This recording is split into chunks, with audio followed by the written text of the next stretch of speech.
वैसे तो universe mysteries से भरा हुआ है, लेकिन 7 खुद एक मिस्टीरियस नंबर है, इसीलिए मैं आज आपको 7 मिस्ट्रीज ऑफ यूनिवर्स बताऊंगा।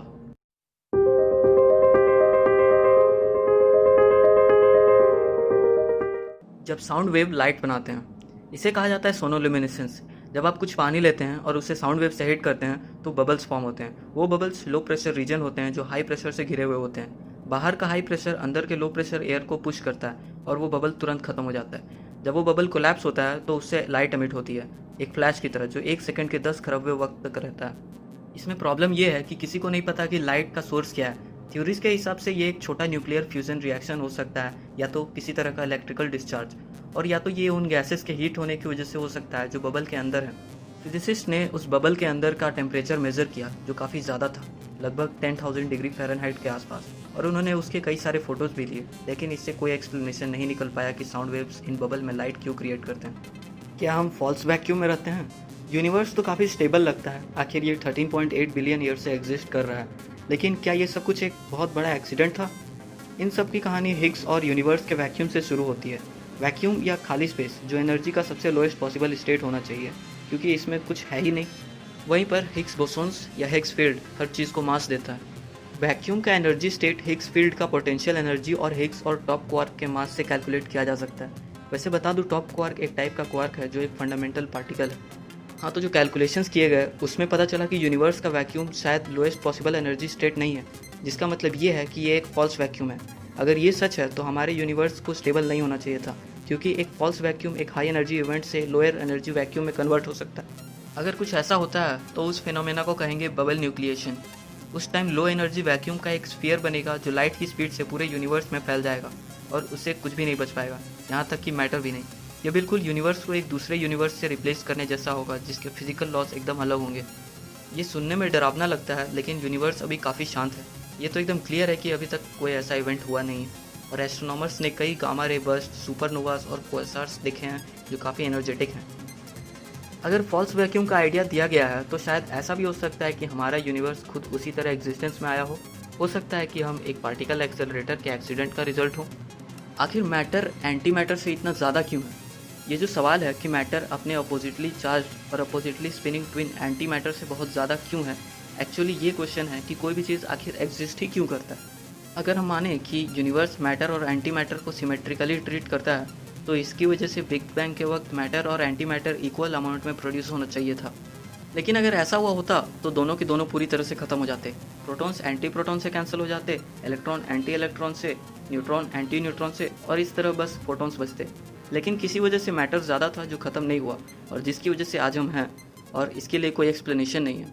मैटर और एंटी मैटर के बीच के डिफरेंस पर सबसे डिटेल टेस्ट अगस्त 2015 में हुआ, जिसमें कंफर्म हुआ कि वो एक दूसरे के मिरर इमेजेस हैं, जो किसी भी तरह से ये नहीं बताता है कि मैटर ज़्यादा क्यों है।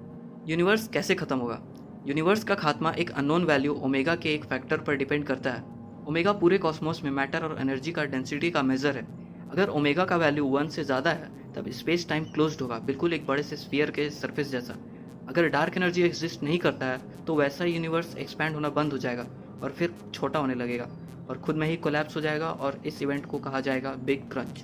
और अगर यूनिवर्स क्लोज्ड होता लेकिन उसमें डार्क एनर्जी होता तो वो स्फेरिकल यूनिवर्स हमेशा के लिए एक्सपैंड करता रहता। और वहीं पर अगर ओमेगा का वैल्यू 1 से कम हो तब हमारा यूनिवर्स ओपन होगा, एक सैडल के सरफेस की जैसा। इस केस में यूनिवर्स का फेट बिग फ्रीज और उसके बाद बिग रिप से होगा। सबसे पहले तो यूनिवर्स के फैलने का एक्सेलरेशन गैलेक्सीज और स्टार्स को अलग कर देगा, जिसकी वजह से सारा मैटर अकेला पड़ जाएगा और ठंडा हो जाएगा, और फिर एक्सेलरेशन इतना बढ़ जाएगा कि वो उन फोर्सेस से भी ज़्यादा हो जाएगा जो एटम्स को होल्ड करके रखते हैं, और फिर सब कुछ बिखर जाएगा। अगर ओमेगा का वैल्यू 1 होगा तो यूनिवर्स फ्लैट होगा, जो एक इन्फिनाइट प्लेन की तरह हर डायरेक्शन में एक्सपैंड करता रहेगा। और अगर डार्क एनर्जी नहीं होगा तो वैसे यूनिवर्स का एक्सपेंशन होता रहेगा, लेकिन जिसका रेट हमेशा ही घटता रहेगा, और फिर एक्सपेंशन पूरी तरह से रुक जाएगा।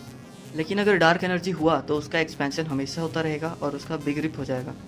इन सब में से चाहे जो भी हो, लेकिन एक बात तो क्लियर है कि यूनिवर्स ख़त्म हो रहा है। टाइम सिर्फ आगे ही क्यों जाता है? टाइम आगे बढ़ता है क्योंकि यूनिवर्स का एक प्रॉपर्टी है जिसे कहते हैं एंट्रोपी। इसे आसान लैंग्वेज में कह सकते हैं लेवल ऑफ डिसऑर्डर, और ये सिर्फ बढ़ता है। अगर एक बार एंट्रोपी में राइज हुआ तो उसे रिवर्स करने का कोई तरीका नहीं है। ये जो फैक्ट है कि एंट्रोपी सिर्फ बढ़ता है वो बस लॉजिक का खेल है। यूनिवर्स में पार्टिकल्स ऑर्डर्ड अरेंजमेंट से ज़्यादा डिसऑर्डर्ड अरेंजमेंट में है, और अगर कोई भी चीज़ चेंज होता है तो उसका डेफिनेटली डिसऑर्डरनेस बढ़ता है। लेकिन इससे एक क्वेश्चन बनता है कि पास्ट में एंट्रोपी इतना कम क्यों था।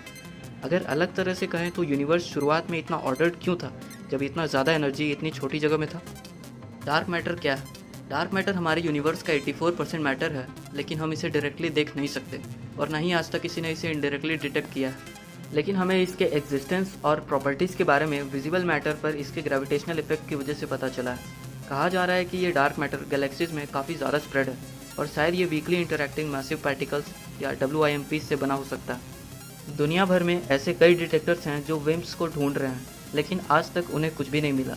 अभी के एक रिसेंट स्टडी में पता चला कि डार्क मैटर शायद पूरे यूनिवर्स में एकदम पतले स्ट्रीम्स के जैसा फैला हो सकता है और शायद ये अर्थ के चारों ओर बिल्कुल हेयर लाइक स्ट्रक्चर्स की तरह रेडिएट हो रहा हो। डार्क एनर्जी क्या है? हालांकि ग्रेविटी स्पेस टाइम को अंदर की ओर खींच रहा है, लेकिन फिर भी इसका एक्सपेंशन का स्पीड बढ़ता ही जा रहा है। तो एस्ट्रोफिजिसिस्ट ने इसको रीज़न करने के लिए एक इनविजिबल एजेंट डार्क एनर्जी को इंट्रोड्यूस किया जो ग्रेविटी को काउंटरैक्ट करता है और स्पेस टाइम को बाहर की ओर पुश करता है। डार्क एनर्जी का सबसे ज़्यादा एक्सेप्टेड मॉडल में इसे कॉस्मोलॉजिकल कांस्टेंट कहा गया है, जो खुद स्पेस का एक प्रॉपर्टी है जिसके पास निगेटिव प्रेशर है जो स्पेस को बाहर की ओर पुश कर रहा है। जैसे जैसे स्पेस एक्सपैंड हो रहा है वैसे वैसे ज़्यादा स्पेस क्रिएट हो रहा है और उसी के साथ डार्क एनर्जी भी। अभी के ऑब्जर्व्ड रेट ऑफ एक्सपेंशन से साइंटिस्ट्स को पता है कि डार्क एनर्जी यूनिवर्स का टोटल 70% है, लेकिन किसी को नहीं पता कि इसे कैसे ढूंढा जाए।